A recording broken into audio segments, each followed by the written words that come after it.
I remember the cold click of the office door behind me. His words still echoed, sharp as shattered glass. "We don't need lazy people like you." I smiled. Polite, empty, a mask that concealed every flicker of fury boiling inside me. I walked out without a sound, every step measured, deliberate. It wasn't always like this. When I first met him, his father, not this arrogant boy inheriting power, there was respect. Warm handshakes, the occasional congratulatory lunch, subtle praise for my work. I believed in loyalty, in trust. I believed in fairness. I gave everything. And then his son arrived, full of entitlement and a sense of ownership he hadn't earned. The change was gradual. At first, little things. Orders dismissed, ideas ignored, subtle snubs that could have been brushed off. Then came the outright manipulations. He'd take credit for projects I led, belittle my achievements in board meetings, plant seeds of doubt about my work ethic. It hurt, yes, but I learned to watch, to observe, to wait. The first undeniable sign came on a Thursday. I found an email, poorly hidden, intended for his father, criticizing me, no, condemning me without cause. He called me incompetent, lazy, unworthy. And beneath the words, I saw the fear, the arrogance, the boy trying to prove he was the master of a kingdom he barely understood. I didn't react, not then, not ever in the heat of anger. Instead, I let it simmer. Every insult, every slight, became a thread in a larger tapestry I was weaving. I reviewed contracts. I read every clause I'd once ignored.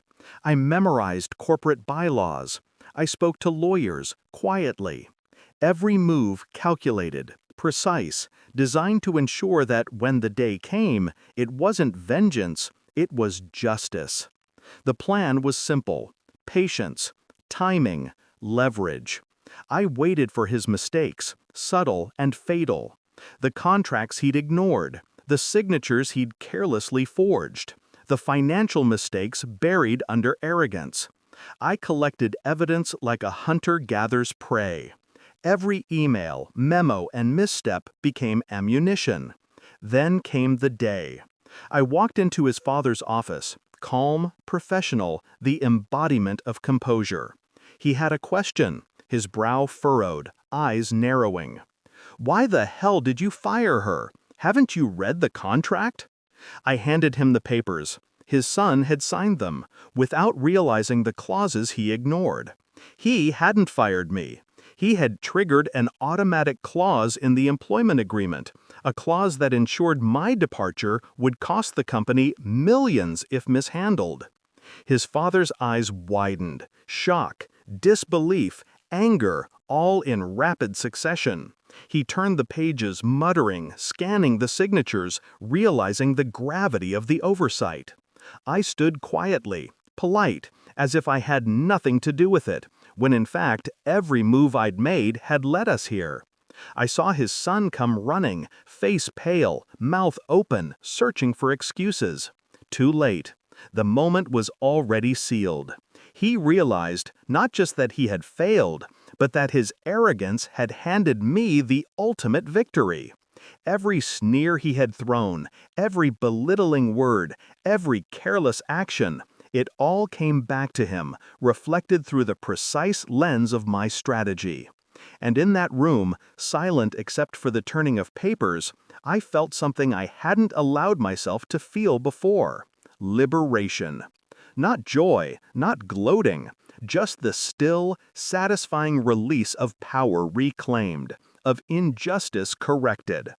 I left that office the way I had left his office the day before: calm, collected, my head held high. The difference was, now it was permanent. I wasn't leaving because I had been wronged. I was leaving because I had won. The empire of arrogance and entitlement crumbled behind me, and I had the quiet knowledge that it had been dismantled by my own hands, masterfully, invisibly. Sometimes I wonder if they will ever understand the precision of what happened. But it doesn't matter. Justice doesn't need recognition. Silence can be more cutting than words. And the boy who thought he ruled the kingdom, he learned too late that kingdoms are fragile, and pride is often the architect of one's downfall.